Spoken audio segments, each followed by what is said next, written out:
We all get the same 24 hours in a day, so the students who get straight A's and A stars don't exactly have more time than you. They just know something that you don't: time management. I've been watching content on productivity, more specifically time management, ever since I was like 15 years old because I was just so obsessed with becoming productive. And I've tried almost every single technique there is to time management, but these are the 7 most effective ones that worked for me. Tip number 1: time blocking plus a to do list. Time blocking is probably the best piece of advice that I've ever gotten from anyone in regards to time management. It has completely changed my life, and it's been the best technique by far on this list that's helped me lock in, focus, be better at time management, and everything of sorts. But before I go ahead and explain time blocking in detail, you have to understand something called the Zygarnik effect. The Zygarnik effect is used in TV shows, news headlines, Netflix shows. It's used in pretty much any way to capture your attention, and it's relatively simple to understand. Your brain hates unfinished business. That's why when you watch a TV show and it ends in a cliffhanger, you immediately go to the next episode because you're like, oh my god, I can't wait to find out what happens next. And every time you consume content, the same thing is happening. People loop you in using the Zygarnik effect, which is basically unfinished business. But how does this apply when it comes to time management?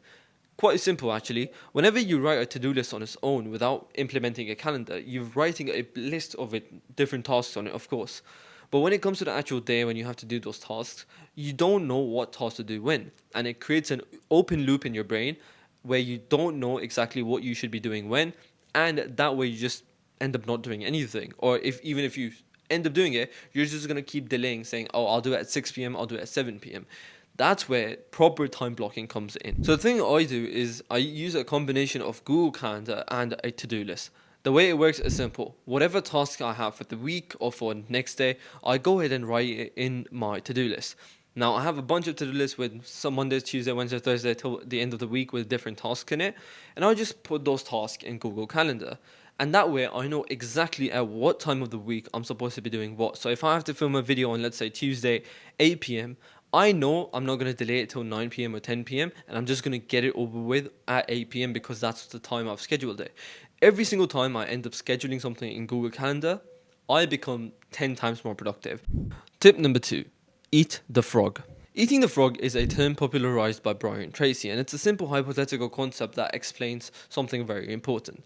Now, the concept goes as such: I give you a live frog that you absolutely have to eat. Now, you can either choose to eat it before dinner or after dinner. Which one would you choose?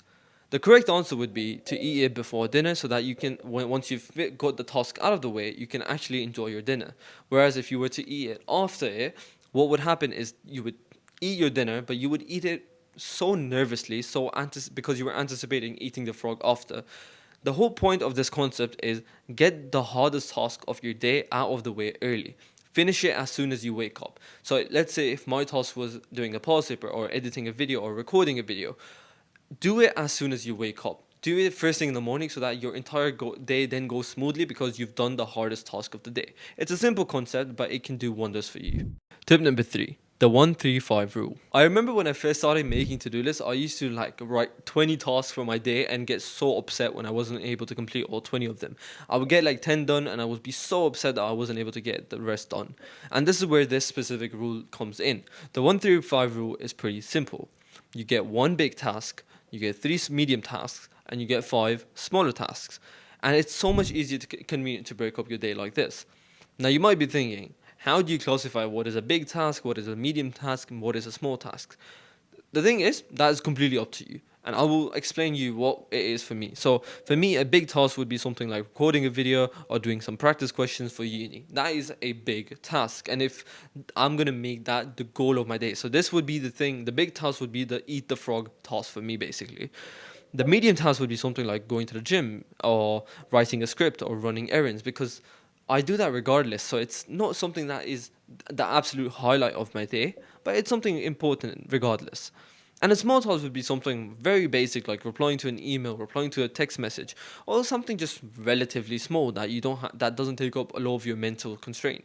So that's how I would break it up. Feel free to break it up as you wish, and just don't overburden yourself. Like if you have one main goal for the day, that is absolutely perfect. Once you split it up into these categories and actually follow it, you stop exhausting yourself by adding, too much stuff on your to-do list, and it just becomes way easier to manage. So try it out and let me know in the comment section below. Tip number 4. Parkinson's law. In 1955, sorry I'm about to absolutely butcher this name, Cyril Northcote Parkinson wrote an essay in The Economist labeled "Work Expands to Fill the Time Available for Its Completion." He used an example in his paper which I thought was particularly interesting. It is that a woman had one task all day, mailing a postcard, and somehow she spent the entire day doing that one single task because she had the entire day. What this means is sometimes we have let's say a week to do an assignment, and we end up taking that entire week to do the assignment, or we don't start until the last day. And the reason is for this particular Parkinson's law. We as humans, we do this all the time. Let's say you have an assignment that's due in a week, you probably wouldn't start doing it until like the 5th or 6th day, and that's just how we work. And it is a big problem, but there's a relatively easy fix to it. Instead of taking up that entire week, give yourself like 3 days or 4 days to finish the thing, and watch yourself still get it done in that particular time. The whole thing about Parkinson's law is that you will do the work in as much time as you give yourself, or as much time available. So if I can literally if I have 3 hours to go to the gym, I will take up all 3 of those hours, resting more, watching stuff in between sets or whatnot. But let's say I had like to do a gym session in like 1 hour. I would still get it done in that 1 hour. So work expands the time, I can't repeat it. It was work expands to fill the time available for its completion. So next time, instead of taking up the whole week, give yourself less time to do it and watch yourself still get it done. Tip number 5, learning the correct study techniques. I'm going to go ahead and quote another study which is arguably more important than the last one. This is called Rodiger and Karpik 2006, and it's one of the most cited studies in the learning science space. Basically, it's a study that shows that students who practice active recall retained 80% of the material that they studied a week prior, and those who just reread the information only retained about 24%. So 24% versus 80%. You might also be asking, why is this so important in time management? Because you see, the thing is, relearning something because you've used the wrong study technique means that you're going to have to take up time out of your schedule to study that thing again. And why is this such a big problem? Because you're spending more time studying the same thing rather than doing practice questions. And this is where it becomes a problem. Because if you forget something every time and you're going to have to reread it or learn it again every time, you're going to waste so many hours every single week just revising the old content, even though you've not done a single practice question. So that time could be utilized much better if you were to use a better study technique like spaced repetition or active recall. And instead of wasting the time just learning blankly at staring at a screen or staring at your textbook, learning the same thing again, why not put it to use and actually solve questions which will make your brain think? And when it comes to using poor study techniques, you can time block all you want. You can time block 3 hours, you can time block 4 hours in your day just to study. But if you're using the wrong study technique, it will come back to bite you regardless. So if you want to save time in the future by not having to study the same thing over and over again just because you keep forgetting it, start using the correct study techniques. The best 2 ones are undoubtedly spaced repetition and active recall, and there's a couple more as well which you can check out, like blurting and stuff. But rereading, highlighting, note taking, all of this is absolutely garbage because it's the most passive, time consuming stuff, and you won't even remember everything that you studied at the end a week after. So like there's not a big point in using these techniques. So if you want to save time block and start using the correct study techniques. Tip number 6 is a distraction free environment. This is pretty much common knowledge, and I shouldn't even have to say this because so many people say this, and it's so true. Have a distraction-free environment when you sit down to study. Make sure your desk isn't cluttered. Make sure you don't have this thing, which 100% will distract you, on the table when you're studying. Because you can time block all you want, but if you sit down to study or do your work and you end up getting distracted and scrolling on reels, what is the point? Because the time you were meant to you schedule so that you could study, work, whatever, is going somewhere else. And eventually you're going to have to use that time to catch up on whatever you didn't do at that time. So why not just eliminate distraction in the first place? Eliminate anything that even remotely brings the possibility of you being distracted. Keep your phone in another room. Clean up your desk. It will just make the process much simpler, because when the distraction isn't there, you're less likely to get distracted, of course. Number 7 is listening to something. Now, this might not work for everyone, but at the start of the video, I did say these tips worked very well for me. So, and they might not work for you unless you, of course, try them. So, what I like to do, I don't listen to music. I don't like listening to music when I study. I don't like listening to different stuff when I study, right? The only thing I will accept though is rain noises, fire noises, or like rainforest noises, like stuff like that, nature sounds. Nature sounds help me study so much better. It's so crazy. I don't know how this works, but every time I sit down and plug in like rain noises, I just lock in Pro Max. It becomes so much easier for me to get so much work done.